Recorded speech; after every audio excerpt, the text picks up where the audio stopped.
Assalamualaikum warahmatullahi wabarakatuh. Selamat datang di podcast kami berdua, yaitu saya Aurel Janisa dan Miftah Nur Aziza di podcast Mia.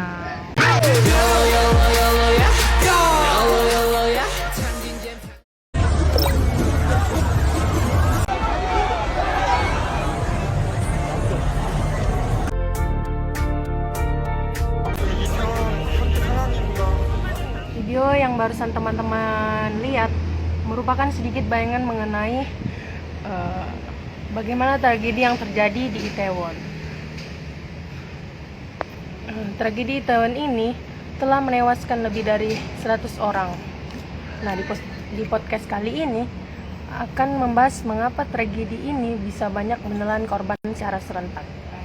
Jadi informasi yang kami dapatkan kali ini itu didapatkan dari sebuah tweet yang di-tweet oleh akun Dr_Koko28. Nah, dalam tweet tersebut menyebutkan bahwa ada postingan yang tersebar luas mengenai kejadian di Itaewon ini.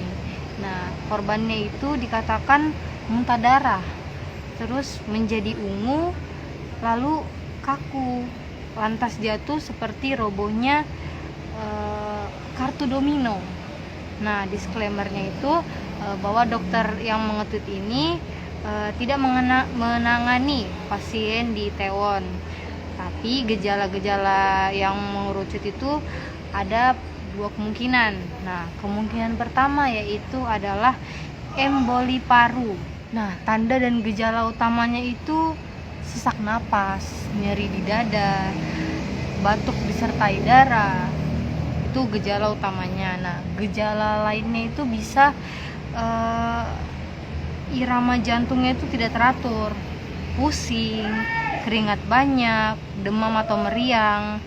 Nah, nyeri atau bengkak pada tungkai bawah dan kulit jadi pucat atau sianosis. Nah, apa faktor risiko dari emboli paru ini? Itu bisa obesitas atau kegemukan, lalu asap rokok, minuman beralkohol, malas gerak, tidak baring lama, terus ada riwayat diabetes, jantung, kanker, stroke, dan COVID. Lalu ada juga yang terakhir itu terbang atau berkendaraan lama. Nah, yang di tragedi ini mungkin kurang juga stretchingnya, makanya otot-otot atau saraf-sarafnya itu terkejut gitu.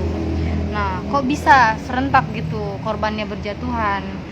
Nah, itu bisa faktor pertamanya itu berdesak-desakan, karena banyak yang seperti yang kita tahu bahwa yang di belakang itu maju, yang di depan ini kegencet. Jadi yang itu saling saling berdesakan yang di tengah-tengah. Jadi yang di dalam yang di belakang itu mau masuk, yang di luar itu mau menahan biar nggak kan itu kan di depannya itu jalan raya ya, jadi kan nggak mungkin langsung lewat aja gitu. Nah, itu faktor utamanya, berdesak-desakan. Lalu mereka itu tidak bergerak, ya sudah pasti tidak bergerak karena kan berdesak-desakan, nggak bisa jalan gitu.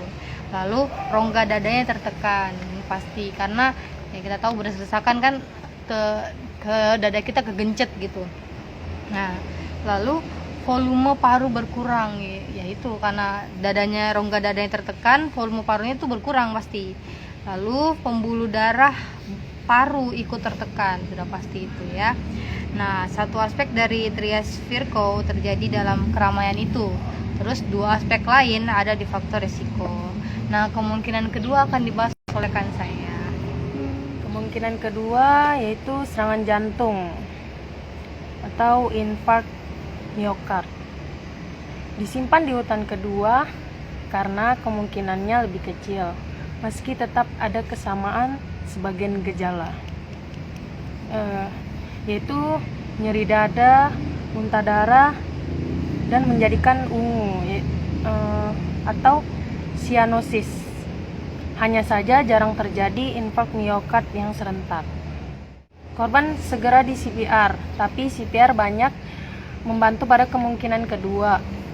Pada kemungkinan pertama, CPR perlu segera dibarengi terapi trombolis atau trombektomi.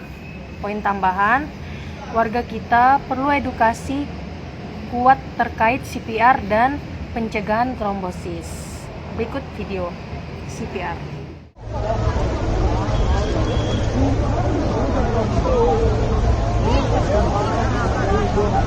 Itu dia gejala-gejala yang kemungkinan terjadi dalam tragedi Itaewon pada tanggal 29 Oktober 2022. Kami berharap bahwa pengetahuan yang kami berikan barusan dapat memberikan teman-teman pengetahuan baru dan juga bermanfaat. Nah, kami juga turut berbelasungkawa atas tragedi yang terjadi di Itaewon ini. Sekian dari apa yang bisa kami sampaikan.